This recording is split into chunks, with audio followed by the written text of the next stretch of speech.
Өтө ырайымдуу жана мээримдүү Алланын аты менен баштайбыз. Ассалому алейкум, урматтуу бир туугандар, урматтуу кыргыз элим. Бүгүнкү тема кайрымдуу бололу. Эмнеге мындай тема кылдык? Анткени биздин айылда жардамга муктаж, ден соолук жагынан оору менен алпурушуп күрөшүп келе жаткан имам сабыбыз бар. Өзүбүздүн айылдашыбыз, өзүбүздүн таксыр ооруп калды. Аллах Тааладан сыноо келип, ошол кайгысын, ошол кыйынчылыгын тең бөлүшүп, Кудайдын ыраазылыгы үчүн жардам берип коелу туугандар. Тактап айтканда, ушу мойнунан, ушу кокосунан, ушу тамагынан рак илдетине чалдыгыптыр. Фамилиясы Эралиев Руслан байке. Өзүбүздүн ушу Чегек айылында жашайт, Жумгал району, Нарын областы. Өзүбүздүн айылдашыбыз. Ошого колдон келишинче 20 сом болобу, 5 сомуңуз болобу, М-банк аркылуу номерине единица кылып салып койсоңуз болот да, которуп койсоңуз болот. Номери 0704 744 033. Эралиев Р деп чыгат, же болбосо Руслан Е деп чыгат, тескери менен. Номерди дагы бир жолу кайталайлы: 0704 744 033. Кайгысын бөлүшүп коелу. Бир жакадан баш, бир жеңден кол чыгарып, кайрымдуу эл бололу.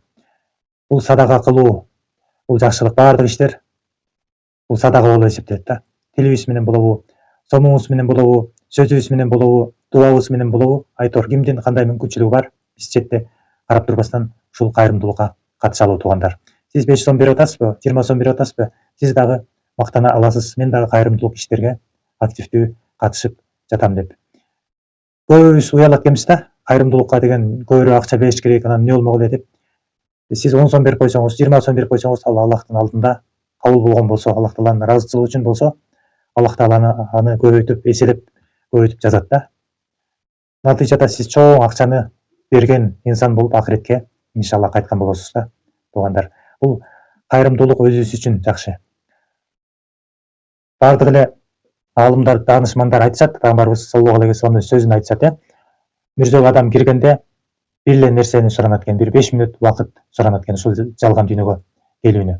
Ошо келгенде эмне жумуш кыласың, макул жиберсек деп Кудай Таалам, Алла Таалам сурайт экен да. Ошондо ал айтат экен, мен садака берейин дейт экен. Карачы, садаганын баалуулугун баягы кабырда жаткан киши билет экен кадырынчы. Ошон үчүн туугандар, али дагы тирүү элебизби?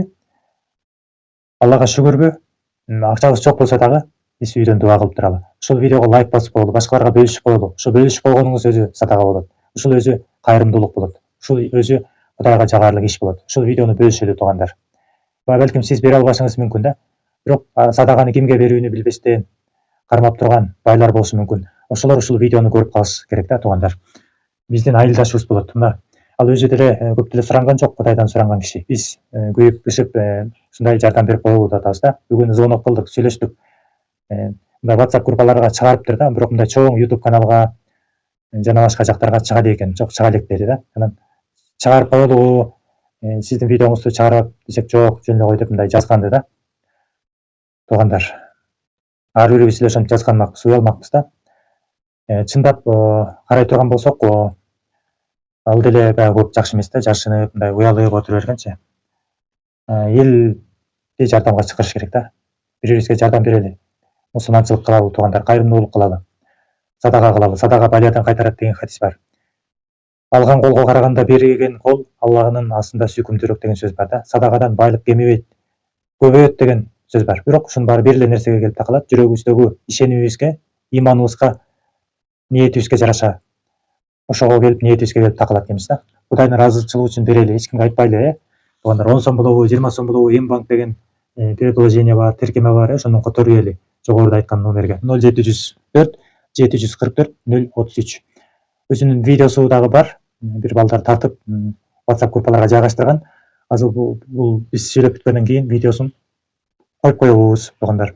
Ошону көрүп туура кабыл алып коюңуздар да. Анан башка чет мамлекетте, башка жактан, Россиядан көрүп аткан болсоңуздар, анда дагы сиздерде мүмкүнчүлүк бар которгонгочу. Биздин WhatsApp номер 0708 04 05 00.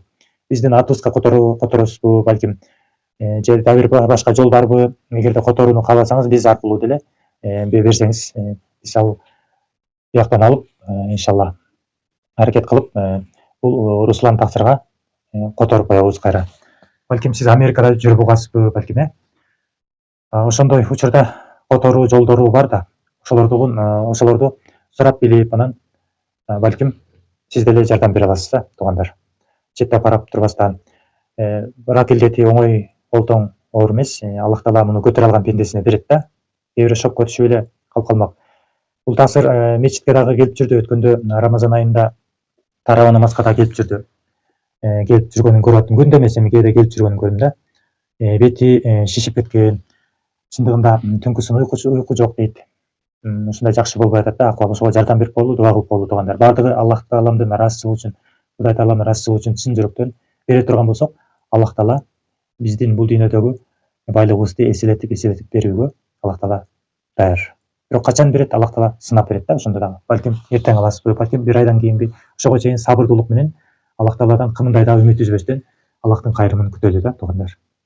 Анан албетте ар бир намаздан кийин колдон келишинче дуа кылганга, ден соолук тилегенге, өзүбүзгө, өзгөлөргө, ушул сыяктуу байкелерге, ооруган жалпы туугандарыбызга, бир туугандарыбызга, дүйнө жүзүндөгү ооруп аткан адамдарга шифа тилейли. Аллах Таала биринчи өзүбүзгө берген болот ошол жакшылыктычы. Эгерде дубаларыбыздын тез кабыл болушун кааласак, анда хадистер бар экен. Биринчи баягы элдерге, башкаларга дуа кыл дейт да, ошондо сага периште дуа кылат дейт. Туугандар, айлабыз 6-га бөлүнүп калса, биз деле ушундай жардам сураганга мажбур болмокпуз. Бирок Аллах Таала андан бизди тынч койду, андан алыс кылсын бардыгыбызды, туугандар. Ушундай учурда жардам берип алалы бири-бирибизге, туугандар. Айта турган сөздөр көп. Ушул видеону башкаларга бөлүшүп коюңуздар, лайк басып коюңуздар.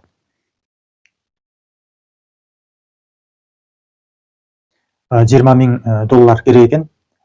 Операция Кыргызстандан эмес, Турциядан жергесинде кылынат экен да. Ал жакта жок дегенде $21,000 АКШ доллары керек экен да. Азыр болгону $200,000 сом түшүптүр. Ага дагы шүгүр дейли. Бирок кичинекей эле мындай айлыга кичинекей эле эл уккан үчүн ошондой болуп атат. Ал эми сиздер ушул бере турган болсоңуздар, Кудайдын ыраазычылыгы үчүн депчи.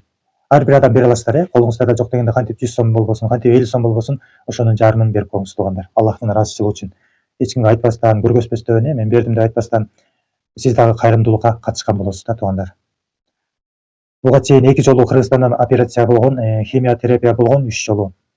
Ошо менен жалпысынан 5 жолу чоң дарылоодон өткөн. Дагы майда чүйдө дагы дарыланууда. Азыр видеосун коюп коеюн. Сиздер көрүп дагы оюңуздар дагы өзгөрөт болуш керек. Көңүл бурганыңыздар үчүн чоң рахмат. Жана биздин дагы номерибизди коюп коелу. Башка өлкөдөн которо турган болсоңуздар, кантип которушту жолун айтып, сиздер менен биргеликте сүйлөшүп, сиздердин каражатыңыздарды алып бул жака берүүгө аракет кылабыз. 078 04 05 00.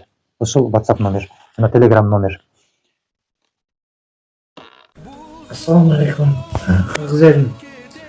Ушул мен ушул Жумгай районунун тургуну Арына Баласын.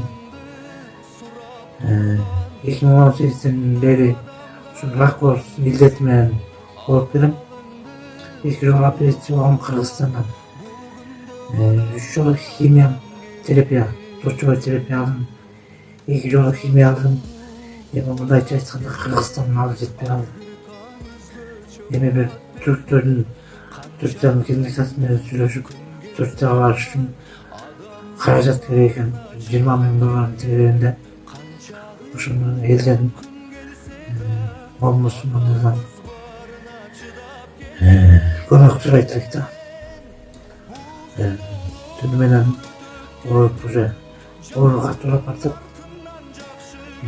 кайда карабасаңар жардам берсеңер жакшы болот. Канча эменин аралыгында чогуу чекек болот акча? Негизи биз анализди кетиргенбиз. 20 күнүнөн келет деп да. Чоңалган жайы просто оору күнүгө кыйнап атат. Түнү менен уйку жок. Ушу мойнумдан болгон.